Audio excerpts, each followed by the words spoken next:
Hello dear students. Today is 23rd September and after 2 weeks we are taking this class. मैंने आप लोगों को एक ब्रेक दिया था जिससे कि आप जो प्रीवियस चीज़ें हैं उनको थोड़ा टाइम लेके समझ पाएँ. अब हम उसी सेक्शन को थोड़ा आगे बढ़ाते हैं. टॉपिक में बस एक लास्ट चीज़ रह गई है दैट अभी तक जो भी हमने लर्न किया है उसको अब हम अप्लाई करने वाले हैं on an ideal gas system. So in today's class, this is going to be last topic of that particular related topic. हम एक टॉपिक की बात कर रहे हैं और इस टॉपिक का लास्ट टॉपिक आज हम लोग कवर करेंगे. टॉपिक का नाम है partition function and mean energy of ideal gases. तो जैसा कि नाम इंडिकेट कर रहा है, आज हम आइडियल गैस सिस्टम की बात करने वाले हैं. पहले भी हमने सिस्टम्स की बात की है बट प्रीवियस सिस्टम्स को हमने डिफाइन नहीं किया था. आज हम पर्टिकुलरली गैस सिस्टम की बात करने वाले हैं और इस सिस्टम में हमने क्या पुट किया हुआ है, आइडियल गैसेस. और आइडियल गैसेस की बात करने के बाद we gonna derive the relation for partition function and then we will talk about mean energy. तो सबसे पहले एक सिस्टम की बात कर लेते हैं. ये सिस्टम मैंने इस बार एक रेक्टेंगुलर बॉक्स में कंफाइन किया हुआ है. सिस्टम की length Lx, width Ly, height Lz और ये सिस्टम एक सराउंडिंग्स में रखा हुआ है, एक हीट रिजर्वायर के कॉन्टेक्ट में रखा हुआ है.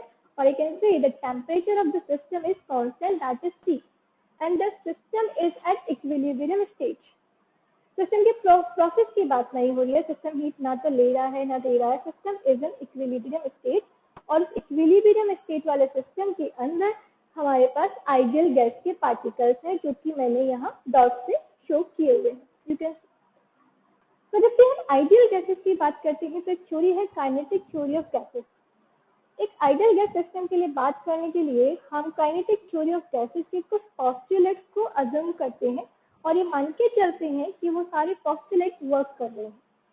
तो एक बार रिकॉल कर लेते हैं. जब भी हम आइडियल गैस की बात करते हैं तो आइडियल गैस ऐसी गैसेस जिनके बीच में इंटर एटॉमिक फोर्सेस एग्जिस्ट नहीं करते हैं और most probably those are argon, helium, krypton, इस तरह की गैसेस. तो ऐसी कोई गैस मोनोटॉमिक गैस इसमें फिल की हुई है और उसे हमने कहा ideal. Because gas is ideal so there is no interatomic attraction between the molecules. इसके साथ ही काइनेटिक थ्योरी ऑफ गैसेस के कुछ पोस्टुलेट्स हैं. पहला पोस्टुलेट, इस सिस्टम में बहुत ज़्यादा मॉलिक्यूल्स नहीं है. नंबर ऑफ मॉलिक्यूल्स जिन्हें हम कहें कैपिटल N, बहुत ज़्यादा नहीं है. और बहुत ज़्यादा नहीं है या वो डेंस सिस्टम नहीं है. और डेंस सिस्टम नहीं है उसके साथ ही एक और अजम्पशन है, पार्टिकल्स आपस में कोलाइड नहीं कर रहे हैं, they are colliding only at the wall of the system. So particles are not colliding to each other, they are only colliding on the walls of the system. And that wall is, the collision is perfectly elastic. Perfectly elastic means their momentum conservation holds. Particles बहुत ही छोटे हैं, इतने छोटे हैं. Ideal gas is always like this. Particle size या atom size इतनी small consider की जाती है that it does not contain any volume because of the size of the particles. ये जो पार्टिकल्स या मैं कहूँ एटम्स की जो साइज है it is very small comparative to this volume. Particles rigid हैं, एक दूसरे से कोलाइड नहीं करते हैं, वॉल्स पर ही कोलाइड कर रहे हैं और साथ में एक दूसरे से किसी भी तरह का कोई अट्रैक्शन आपस में नहीं है. इन सारे अजम्पशंस के साथ हमने इन पार्टिकल्स को एक बॉक्स में कंफाइन किया हुआ है जिसकी लेंथ Lx, Ly, Lz. और ऐसे सिस्टम के लिए हम पार्टीशन फंक्शन Z, जो कि हमने प्रीवियस क्लासेस में समझा हुआ है कि क्या होता है, उसको हम ड्राइव कर लिख कर आएंगे. Okay, so let's see how we will do this. Okay students, let's do this. There is some mathematics in this class, so be prepare for that. अगर एक पार्टिकल की हम बात करें तो इस पार्टिकल की आइडियल गैसेस के लिए हमने कहा था प्रीवियस क्लासेस में भी कि सिर्फ और सिर्फ काइनेटिक एनर्जी है. तो अगर काइनेटिक एनर्जी है तो पार्टिकल एक्स डायरेक्शन में मूव कर सकता है, वाई में मूव कर सकता है, जेड में मूव कर सकता है. तो हम किसी एक डायरेक्शन में काइनेटिक एनर्जी की बात करते हैं. And let's say the kinetic energy of this particle, किसी भी एक पार्टिकल के लिए एक्स डायरेक्शन में Ex is equal to 1/2 mv x. This is kinetic energy of a particle. अगर मोमेंटम में इसी रिलेशन को लिखना चाहें then it is 1/2 mp x square, sorry p x square upon 2m. So this is kinetic energy of particle in x direction. Similarly, in the y direction and z direction, where vx is the velocity in x direction, px is the momentum in the x direction. अब इस px को momentum को थोड़ा और हम अच्छे से निकाल कर लेकर आते हैं किसी अदर फॉर्म में. For that, let us consider this particle, this atom. आप इसे एटम कह सकते हैं, पार्टिकल कह सकते हैं. इस एटम की हम बात कर रहे हैं जिसकी वेलोसिटी है vx, यानी कि x डायरेक्शन में मूव कर रहा है. हम x कंपोनेंट की बात कर रहे हैं और ये x डायरेक्शन में मूव कर रहा है. ये पार्टिकल x डायरेक्शन में मूव करता हुआ इस वॉल से कोलाइड करता है और वापस आता है. तो इस सक्सेसिव कॉलिजन में उसकी जो काइनेटिक एनर्जी है उसकी हम बात कर रहे हैं. तो क्या हुआ, पार्टिकल यहाँ से यहाँ मूव करता है, LS डिस्टेंस ट्रेवल करता है और वापस आ जाता है. तो गया और वापस आ गया, दैट मीन्स 2LS डिस्टेंस इस पार्टिकल ने कवर किया. Now, to get the momentum in the definite integral number, what we will assume, let us focus on some quantum theory. जब भी हम क्वांटम की बात कर रहे हैं, क्वांटम फिजिक्स की बात करते हैं, तो एक पार्टिकल की बात करते हैं और पार्टिकल से रिलेटेड एक वेव की बात करते हैं. बहुत डिटेल में हम चीज़ों को नहीं जानेंगे, हम अपने आप को थोड़ा सा कंफाइन करेंगे. मैं आपको थोड़ा सा ब्रीफ में बताऊं. क्वांटम मैकेनिक्स में what is quantum mechanics? What is quantum mechanics? Quantum mechanics is about the dual nature of A particle. एक कण के द्वितीय प्रकार की प्रकृति पर बात करता है, डुअल नेचर पे बात करता है. यानी कि पार्टिकल को हम पार्टिकल की तरह भी ट्रीट कर सकते हैं और पार्टिकल को जब वेव की तरह ट्रीट करते हैं तो हम क्वांटम मैकेनिक्स की बात करते हैं. तो ठीक इसी तरह से हम इस एटम को,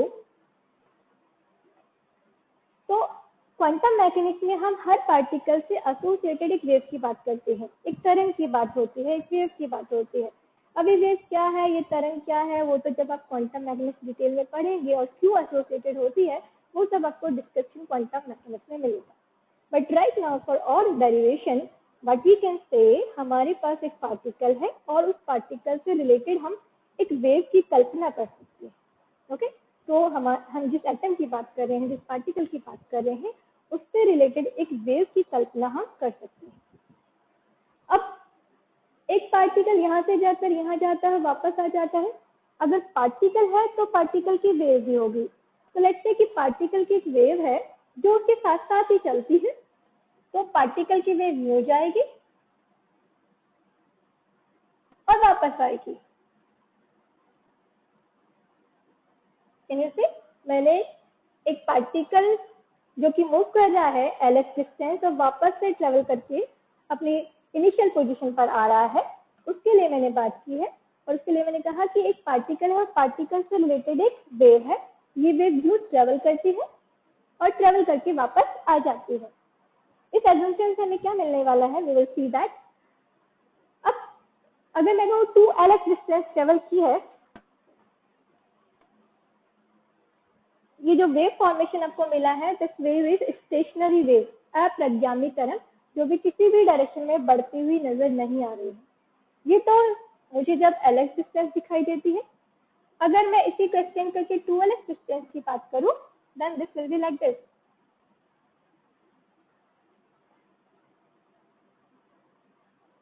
ओके, तो ये 2LS डिस्टेंस पे. नाउ वी कैन अज्यूम, अब मैं क्या कर रही हूँ, ये जो 2LS डिस्टेंस है इसको लेके एक पूरा सर्किल बना रही हूँ. जो 2LS डिस्टेंस है इसको मैं अज्यूम करके एक पूरा सर्किल फॉर्म कर रही हूँ.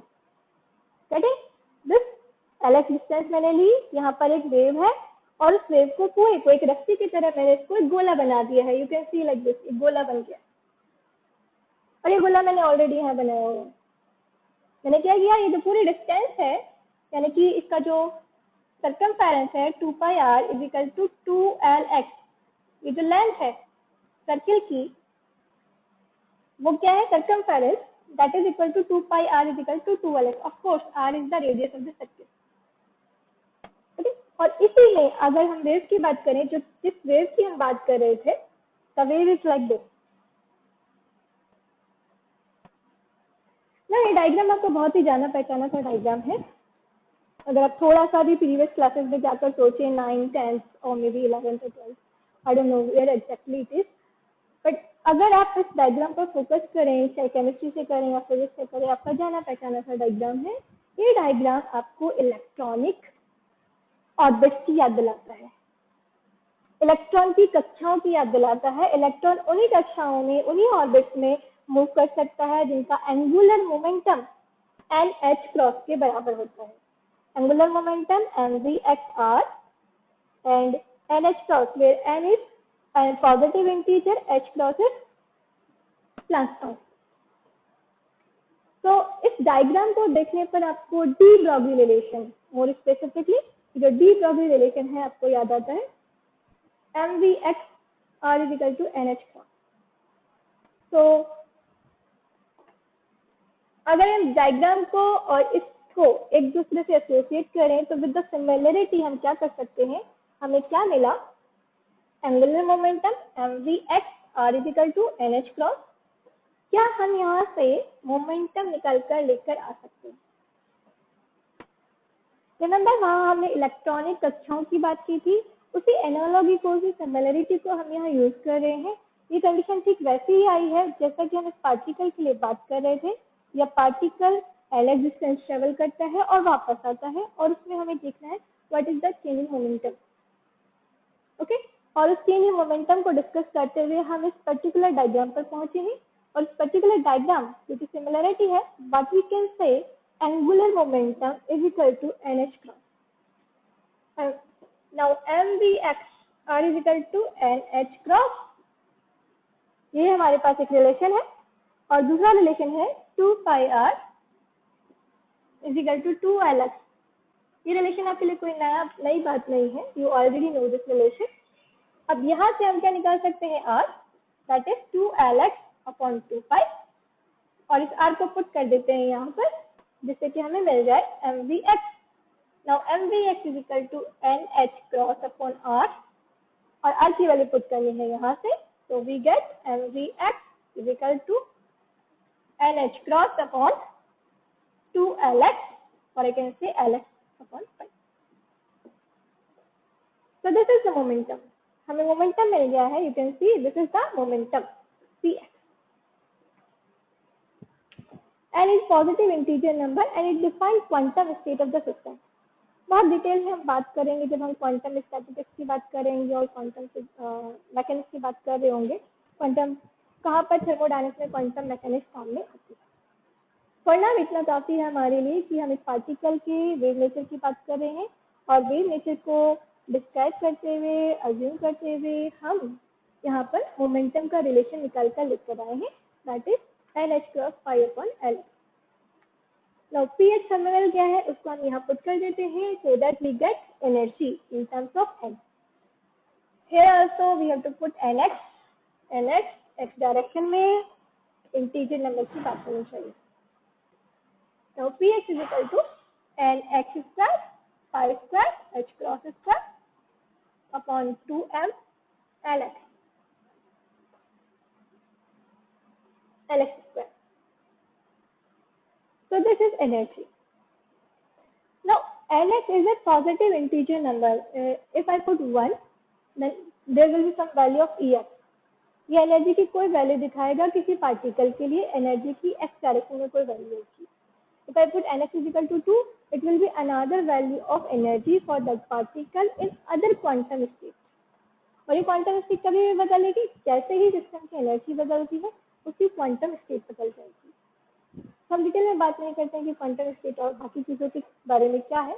हमारा फोकस है पार्टीशन फंक्शन निकालना और उससे मीन एनर्जी निकालना। नाउ हमें मिल गया है Ex, x डायरेक्शन में एनर्जी की वैल्यू मिल गई है। और जैसा कि हम जानते हैं जब हमारे पास x डायरेक्शन में कोई वैल्यू होती है, then we can similarly like for y direction and z direction, क्योंकि ये जो रिलेशन है it is only function of x direction का। यहाँ पर Lx is also function in x direction, Lx also depends on the x direction. तो similarly for Ey हम लिख सकते हैं π² H cross square upon 2m, where Ny² Ly²।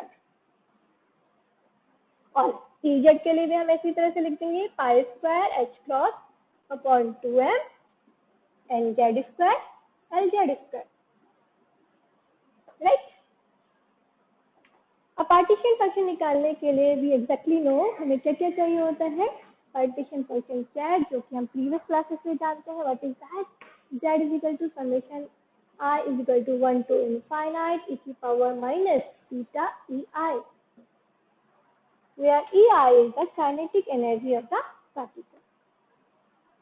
Kinetic energy of particle ei, अगर हम तीन डायरेक्शन की बात कर रहे हैं, then it will be ei is equal to ex plus ey plus ez, and from the relation we exactly know what is ex, ey and ez। हमें दिख रहा है यहाँ से ex क्या है, ey क्या है, ez क्या है। If we put ex, ey, ez, then we will get ei, and what will happen to the summation? इस समेशन का क्या होगा, अगर अब चीजें x, y, z में है तो समेशन भी क्या आ जाएगा, nx is equal to 1 to infinite, ny is equal to 1 to infinite, and nz is equal to 1 to infinite। That means what I can write, z is equal to zx, zy, zz, where z is equal to summation। Now summation will be applicable, summation is now applicable on nx, ny and nz। जैसे हमारा variable change हो गया I, वैसे ही हमारा जो summation applicable है वो भी चेंज हो जाएगा। And now we can write what is zx, zx is equal to nx is equal to 1 to infinite e की power, or you can say exponential minus beta, और ex की value में put कर देनी है। What is ex, ex is equal to nx² pi² h² upon 2m। So let me put pi² h cross square upon 2m and nx² lx²। This is zx, and similarly you can also say zy and zz। हमें इसी तरह से zy भी मिल जाएगा और zz भी मिल जाएगा, right. और जब हमें zy और zz मिल जाएगा, we can put here, we can also get z। Now here we have a summation quantity, और इस समेशन को हमें सॉल्व करना है। As we are talking about an ideal gas, और आइडियल गैस एक क्लासिकल सिस्टम है, और क्लासिकल सिस्टम के लिए ये जो एनर्जी की वैल्यूज हैं in different quantum states, those are very near to each other. अगर हम आपको अभी समझाने की कोशिश करें तो कुछ ऐसी सी बातें हैं। आइडियल गैस जिसको हम क्लासिकल थर्मोडायनेमिकली ट्रीट करते हैं, ऐसे सिस्टम के लिए अगर एनर्जी की वैल्यू देखी जाए, ये किसी एक क्वांटम स्टेट के लिए Lx is equal to 1, किसी दूसरे क्वांटम स्टेट के लिए Lx is equal to 2, किसी तीसरे के लिए 3 and so on। जब हम किसी क्वांटम सिस्टम की बात करते हैं, उनके लिए जो एनर्जी स्टेट्स कुछ इस तरह से आ जाते हैं, Nx is equal to 1, Nx is equal to 2, Nx is equal to 3। Just like example, आपको समझाने के लिए मैंने ये एनर्जी स्टेट्स बनाए हैं।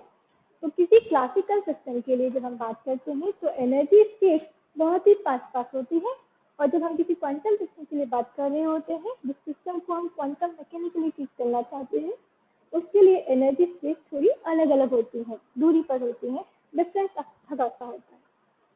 तो ये जो डिफरेंस है बहुत ही माइनर है, बहुत ही कम है, तो हम इन एनर्जी स्टेट्स को सेपरेट मानने की बजाय हम कह सकते हैं कि these are continuous function.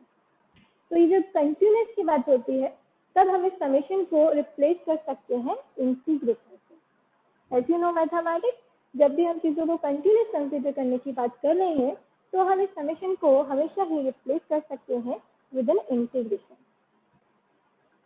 Right. और ये एनर्जी डिफरेंसेस क्यों है, उसकी हम बात करेंगे जब हम बात करेंगे validity of classical approximation and quantum approximation. कब हम चीज़ों को क्लासिकली ट्रीट करना चाहते हैं और कब हम चीज़ों को क्वांटम मैकेनिकली ट्रीट करना चाहते हैं, इसकी और डिटेल में बात होगी जब हम यूनिट 4 में बात करेंगे। यूनिट 4 की जो बिगिनिंग है वो इसी बात पर डिपेंड करती है। तो अभी आपको समझाने के लिए यहाँ पर हमने कहा NX इक्वल टू 1 2 3, ये डिफरेंट एनर्जी स्टेट्स होंगी किसी पार्टिकल के लिए, और इन एनर्जी स्टेट का जो डिफरेंस है इन एनर्जी बहुत ही कम है। तो इतना कम होने के कारण हम चीज़ों को समेशन से, इस समेशन को रिप्लेस कर सकते हैं इंटीग्रेशन से। नाउ सी केयरफुली, अब हम क्या कर रहे हैं, हम इस समेशन को रिप्लेस करेंगे इंटीग्रेशन से, और जैसे ही इंटीग्रेशन से रिप्लेस करेंगे हमें एक वेरिएबल चाहिए जिस पर कि इंटीग्रेशन एप्लीकेबल हो, and that variable can you guess क्या हो सकता है? Because integration is applicable Lx is equal to 1 to infinite, तो वेरिएबल भी क्या होगा जिसके रेस्पेक्ट में सारी चीजें चल रही हैं, beta pi square h cross upon 2m and Lx square online middle bracket and delta nx. So integration is applicable on delta nx. Now integration हमारे पास आ गया है, एक zx जो आ गया है हमारे पास, इसको हम सॉल्व करें और सॉल्व करके देखते हैं zx की क्या वैल्यू आती है। तो आपके पास एक इंटीग्रेशन है, इंटीग्रेशन बहुत ही सिंपल सा नजर आ रहा होगा आपको, आप बहुत ही इजीली सॉल्व कर सकते हैं। आई अज्यूम कि आप सभी लोग बहुत ही इजीली इस इंटीग्रेशन को सॉल्व कर सकते हैं। You can see the integration quantity. I hope things are clearly visible to you. Here is minus beta pi square h cross square upon 2m Lx square upon Lx square into delta nx. एक बार फिर से हम चीज़ों को clearly यहाँ लिख देते हैं। zx जो हमारे पास सिस्टम को क्लासिकली ट्रीट करने के बाद आया है, Lx is equal to 1 to infinite, Lx is a positive integer जो कि आपको डिफरेंट क्वांटम एनर्जी स्टेट्स की बात करता है। ई exponential minus beta, which is a beta parameter, pi square, h cross is Planck constant, 2m mass, and Lx square upon Lx square delta Lx. अगर आपको थोड़ा सा ब्रीफली अगर बताना हो तो सिस्टम को क्वांटम मैकेनिकली ट्रीट किया जाएगा या क्लासिकल मैकेनिकली ट्रीट किया जाएगा, it depends on M and beta. Beta पर भी डिपेंड करता है, एम पर भी डिपेंड करता है, how we will treat the system quantum mechanically और क्लासिकल मैकेनिकली। तो हम यूनिट 4 में देखेंगे कि क्या क्या और तरीके हैं जिससे कि हम चीज़ों को ट्रीट करते हैं। नाउ ये सिंपल सा इंटीग्रेशन है जो कि आप लोगों को सॉल्व करना है। I can leave upon you, but course को थोड़ा आगे बढ़ाना है, हम आज की क्लास में इसको सॉल्व कर देते हैं। Let's see how we can solve this. जैसे आप मैथमेटिक्स में करते हैं, हम इस पूरे फंक्शन को अज्यूम करते हैं। अज्यूम करके क्या मानते हैं, बीटा पाई स्क्वायर से beta pi square h cross square upon 2m and x square Lx square is equal to u square। ऐसे ही सॉल्व करते हैं मैथमेटिक्स में, हमने ऐसा ही कुछ मान लिया है। Let's say this whole quantity is u square, and if it is u square then what is u? u is equal to under root beta pi square h cross square upon 2m Lx square into Lx। Now we can put this whole quantity to be u square। इस पूरी quantity को हम u square put कर देंगे, but हमें क्या चाहिए, delta nx भी चाहिए। तो यहाँ से हम डेल्टा nx देख लें, this is delta nx is equal to under root 2m Lx square upon beta pi square h cross square delta u। पूरा रिलेशन अपोजिट हो गया है। Now we have delta nx is equal to 2m Lx square upon beta pi h cross square pi square h cross square du। ना limits की बात कर लेते हैं, लिमिट्स की बात करना जरूरी है। इस क्वांटिटी को तो हम u स्क्वायर पुट कर देंगे, यहाँ डेल्टा nx की जगह पे हम ये लिख देंगे, but what will happen to the unit. Unit की बात करें, nx is equal to 1, let's put nx is equal to 1। अगर हम यहाँ पर nx is equal to 1 put करते हैं, what we will get, u square is equal to beta pi square h cross square, and you know what is the value of h cross। h cross की क्या value होती है, h की value होती है 6.35 10 to power minus 34 joule into second. तो अगर मैं एच क्रॉस की वैल्यू देखूँ तो ये उससे भी कम होगी, और जब हम बात करें 6.23 -3/4, you can see the power -3/4. So here is h cross square. So this quantity will be very very less. तो ये क्वांटिटी बहुत बहुत बहुत कम है, इतनी कम है then we can consider that when nx approaches to 1, then u approaches to 0. If nx is equal to 1, then u approaches to 0. तो अगर u 0 हो गया है तो इंटीग्रेशन की लिमिट बदल जाएगी. Now we can write u is equal to 0 to infinite exponential minus U square, और डेल्टा एन एक्स की जगह पुट करेंगे हम this quantity. So let's do this. Relation थोड़ा और सिंप्लीफाई हो गया है, but we have get Z X is equal to u is equal to 0 to infinite. Multiplication में ये आ जाएगा 2m L X square upon beta pi square H cross square, ये यहाँ से आ गया है, और exponential minus U square D. आप चाहें तो इसे यू एक्स भी ले सकते थे, but there is only like that. अब हमें इस इंटीग्रेशन को सॉल्व करना है. ये इंटीग्रेशन और भी सिंप्लीफाई आपको नजर आ रहा होगा. And now you can solve this.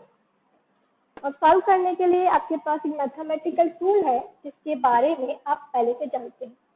आप चाहें तो उसमें आपके ऑर्डिनरी रूल्स जो आपने इंटीग्रेशन के सीखे हैं उनसे इसको सॉल्व करने की कोशिश कर सकते हैं, but I bet you would not be able to solve this because this is an standard integration.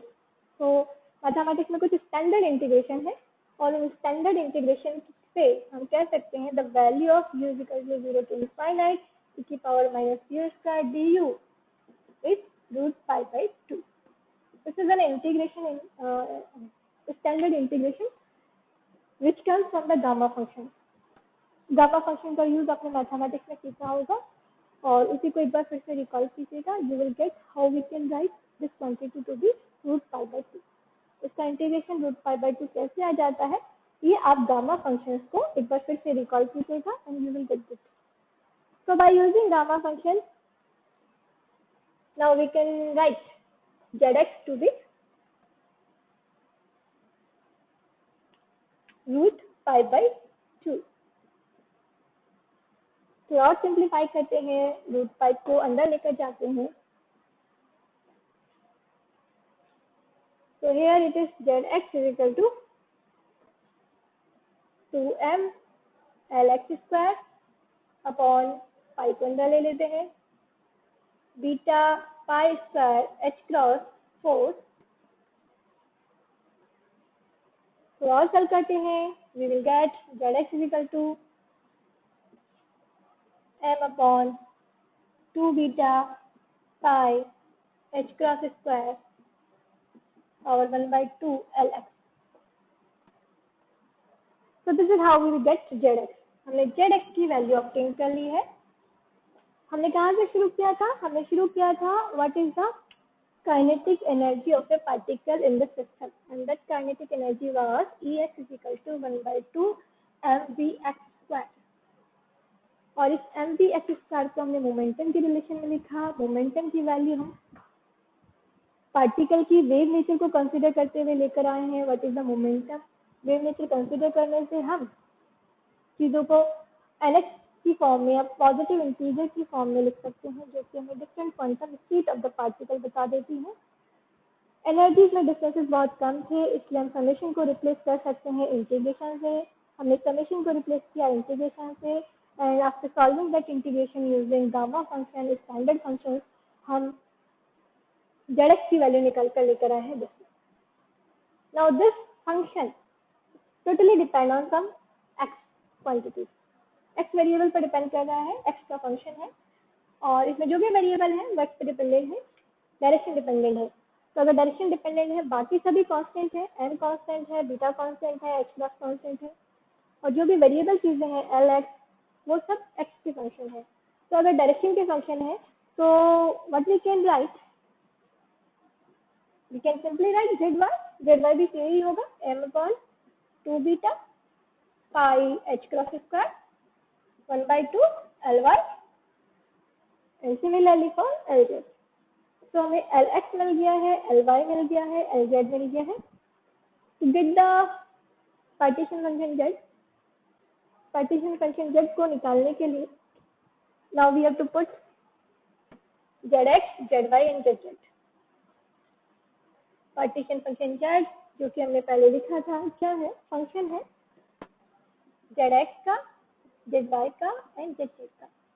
Now we can put zx, zy and similarly zz। zz is equal to m upon 2 beta once again pi h cross square half Lz। Now you can see इन सभी relations में ये quantity same है। तो अगर इन सभी quantities को हम put करेंगे then what we will get 1/2 1/2 1/2 all the additions then it will be z m upon 2 pi beta h cross square 1/2 plus 1/2 plus 1/2 that will be 3/2 and other multiplication quantity is Ly, Lz, Lx। So we will have Lx, Ly, Lz and I need not to tell you, मुझे बताने की जरूरत नहीं होनी चाहिए what is this Lx, Ly, Lz। So the box Lx, Ly, Lz, this is the volume of the container, volume of the box। So simply the Z is Lx, Ly, Lz is the volume of the system। So this is partition function Z for an ideal case। So this is how simply we get the partition function Z। अलग अलग system के लिए partition function अलग अलग होता है। देखिए अभी हमने आइडियल गैस की बात की, आइडियल गैस में हमने सिंपल काइनेटिक एनर्जी की बात की है, एनर्जी ई की बात की, ई आई, और ई आई इस पर्टिकुलर सिस्टम के लिए काइनेटिक एनर्जी है 1/2 mv² और उससे हमें पार्टीशन फंक्शन Z मिला है। किसी अदर सिस्टम के लिए ये एनर्जी ई आई की वैल्यू अलग हो सकती है और जब ये अलग होगी तो उसके लिए पार्टीशन फंक्शन Z भी बदल जाएगा। हम देखेंगे कि देयर विल बी एग्जांपल जिसमें हम इस एनर्जी ई आई के साथ न सिर्फ काइनेटिक एनर्जी को जोड़ेंगे बल्कि एक पोटेंशियल एनर्जी की भी बात करेंगे और जब पोटेंशियल एनर्जी की बात करेंगे तो पार्टीशन फंक्शन Z की वैल्यू बदल जाएगी। But that will all happen in unit 4। अभी यूनिट फर्स्ट में ये सब बातें नहीं है आपकी, यूनिट 4 में हम देखेंगे जैसे ही एनर्जी बदलती है तो ये वैल्यू ऑफ पार्टीशन फंक्शन भी चेंज हो जाता है और ये पार्टीशन फंक्शन तब भी बदल जाता है जब हम चीज़ों को क्वांटम मैकेनिकली कंसीडर करें, यानी कि जो समेशन हमने इंटीग्रेशन से रिप्लेस कर दिया था वो हम इंटीग्रेशन से रिप्लेस ना करें तो भी चीज़ें बदल जाएंगी। वंस अगेन हम एक कैनोनिकल सिस्टम की बात कर रहे थे और कैनोनिकल सिस्टम में भी आइडियल गैस का सिस्टम है, उसकी बात हो रही है। अगर एंसेंबल्स बदल जाते हैं, कैनोनिकल से ग्रैंड कैनोनिकल या माइक्रो कैनोनिकल हो जाता है, देन ये पार्टीशन फंक्शन Z फिर से बदल जाता है। So depend on the system, ये partition function Z, this partition function is Z especially for the ideal case। यहाँ पर एनर्जी ई आई की वैल्यू बदली, पार्टीशन फंक्शन Z चेंज हो जाएगा। आपकी जो इन्वायरमेंटल कंडीशंस हैं वो अगर आपने चेंज करी है तो आपका पार्टीशन फंक्शन Z बदल जाएगा। तो हर सिस्टम के लिए पार्टीशन फंक्शन Z डिपेंड करता है क्या उसकी कंडीशंस हैं, कौन से एंसेंबल्स उसे अलाउ किए गए हैं, सिस्टम को हम क्लासिकली ट्रीट कर रहे हैं या क्वांटम मैकेनिकली ट्रीट कर रहे हैं। So now in this class we have obtained partition function Z। Partition function Z मिल गया है। Now there is an assignment for you. आप ही लोगों के लिए असाइनमेंट है, you have to do this and you have to respond me either in the comment box or you can email me or tell me on the WhatsApp number। Partition function Z निकालने के बाद हम internal energy E बार की बात करें जो कि mean energy है, सिस्टम की मीन काइनेटिक एनर्जी की बात करी है। ये एक पार्टिकल के लिए सिस्टम की मीन एनर्जी हमने लास्ट क्लास में निकाली थी कि मीन एनर्जी को हम Z और बीटा की फॉर्म में किस तरह से लेकर आ सकते हैं। ये रिलेशन हमने प्रीवियस क्लासेस में किया हुआ है। Now you can see we have Z which is a function of beta. तो आप देख रहे हैं कि जेड बीटा का फंक्शन है। हम यहाँ से बीटा के रेस्पेक्ट में इसको डिफरेंशिएट कर सकते हैं, हमें क्वांटिटी मिल जाएगी। और अगर ये क्वांटिटी मिल जाएगी, now you can easily solve this relation, और जैसे आप सॉल्व करेंगे यू विल गेट दिस। तो ये जो मीन एनर्जी है, आपकी जानी पहचानी एनर्जी है 3/2 kT, वो आपने बहुत बार पढ़ी होगी। This is the mean kinetic energy of ideal gas off A particle. एक पार्टिकल के लिए मीन काइनेटिक एनर्जी है। अगर सिस्टम में n पार्टिकल है तो सिस्टम की मीन एनर्जी होगी 3/2 kT।